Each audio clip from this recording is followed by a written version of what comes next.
नमस्कार. आज आपण बनवणार आहोत मलाई केक किंवा तुम्ही त्याला गोड बर्फी म्हणू शकतात किंवा गोड मिठाई म्हणू शकतात. अतिशय रसरशीत अशी ही रेसिपी आहे आणि खूप छान टेस्टी अशी आणि एकदम साध्या सोप्या आपल्या इन्ग्रेडियंट्समध्ये ही केक बनवू शकतो आणि खूप छान अशी ही रेसिपी आहे. तर रेसिपी शेवटपर्यंत नक्की बघा आणि बनवायलाही खूप सोपी आहे आणि एकदम छान मिठाईसारखी एकदम छान लागत असते. नवीन काहीतरी जर करायला असेल तर ही रेसिपी नक्कीच करा. त्यासाठी मी एक बाउल घेतलेला आहे. त्यामध्ये मी 1 कप असं मी तेल घेतलेलं आहे. जे तुम्ही कोणतंही खाण्याचं आपलं तेल वापरतात ते. तर या ठिकाणी तुम्ही तुपही वापरू शकतात, परंतु मी तेल वापरलेलं आहे. आणि त्यानंतर आपण टाकलं 1 वाटी आपल्याला दही टाकायचं आहे. त्यानंतर 1 वाटी आपल्याला बारीक करून घेतलेली पिठी साखर टाकायची आहे. आणि हे तिन्ही मिश्रण गोड तुम्हाला जितकं पाहिजे तितकी तुम्ही साखर टाकू शकतात. हे तिन्ही मिश्रण चांगलं एकत्र छान असं फेटायचं आहे. तेही एकाच साईडनं. जोपर्यंत साखर एकदम पूर्णपणे त्यात विरघळत नाही, फ्लफी टेक्स्ट येत नाही, तोपर्यंत आपल्याला हे मिक्स करायचं आहे. त्यानंतर आपल्याला घ्यायचे आहे, मी इथे 1.5 कप मैदा घेतलेला आहे. म्हणजे 1.5 वाटी माझ्या अंदाजाने मी मैदा घेतलेला आहे. तर तुम्हाला जेवढा पाहिजे तेवढा मैदा घेऊ शकता. त्यानंतर बेकिंग पावडर घेतली. त्यानंतर खाण्याचा जो सोडा आहे आपला रेग्युलर तो घेतलेला आहे आणि इथे चाळणीनं छान असं चाळून घेतलेला आहे. जेणेकरून त्यातले जे काही गाठी वगैरे असेल तर त्या निघून जातील आणि छान एकसारखं त्याला लेयर येईल. त्यामुळे मी हे सगळे मिश्रण एकत्र चाळणीनं गाळून घेतलं. गाळून घेतल्यानंतर आपल्याला छान असं त्याचं मिक्स करायचं आहे एकत्र. आणि एकत्र करताना जे आपण मिक्सर करत असतो ते एकाच साईडने आपल्याला फिरवायचं आहे. म्हणजे जेणेकरून त्याचं फ्लफी जास्त होईल आणि टेक्स्चर पण छान येईल आणि एकदम केक असा स्पॉन्जी केक बनल. तर त्या पद्धतीने मी हे मिक्स करून घेतलं. त्यानंतर थोडंसं माझं हे बेटर जे आहे तर ते बॅटर एकदम थोडंसं घट्ट झालं. त्यामुळे जसं जसं आपल्याला पाहिजे तसं जसं आपण त्यामध्ये दूध टाकू शकतो.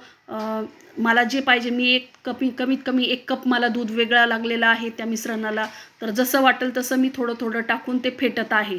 तर ते पूर्ण 1 कप मला दूध लागलेलं आहे.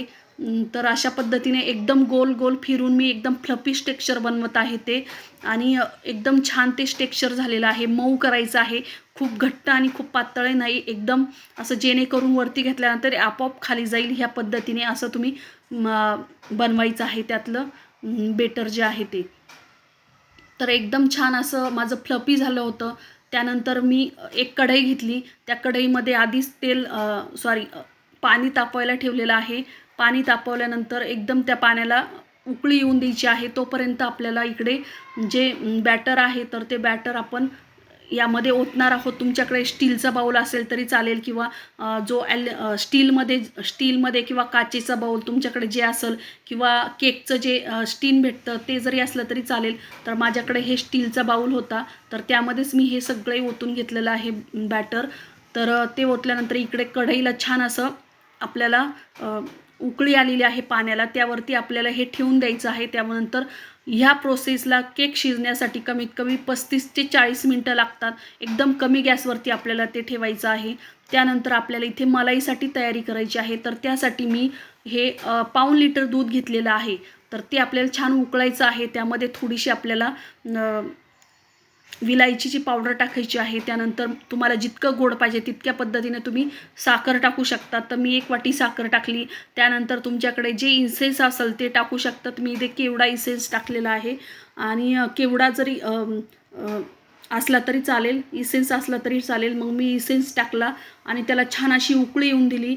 आणि साखर आधीच का टाकायची आहे तर साखर जर पटकन टाकली तर त्याला छान असं पटकन घट्टपणा येत असतो.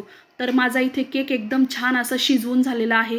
बघू शकता तुम्ही एकदम छान आणि त्याला कुठेही त्याला चिटकून येत नाही. आणि इथे मलाई खूप छान अशी टेस्टी आणि एकदम घट्ट रसरशीत मलाई झालेली आहे.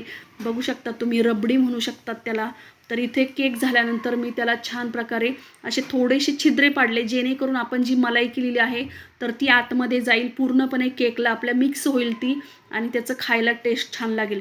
त्यामुळे मी इकडे सगळीकडे हे छिद्रे एका चमच्याने छिद्रे पाडून घेत आहे. त्यावरती मी मलाई अशी छान अशी पसरवत आहे. मलाई सगळीकडे म्हणजे कडेने पण तुम्ही बघू शकता छान असं त्याची कडा सुटलेल्या आहे, जेणेकरून आतमध्ये आपली जी मलाई आहे तर ती छानपणे जाऊ शकते. यातली थोडीशी मलाई मी बाजूला ठेवलेली आहे, जेणेकरून आपल्याला त्याचा जे थोडासा काप आहे तर तो आपल्याला मलाईवरती त्या वरती टाकायचा आहे आपल्याला.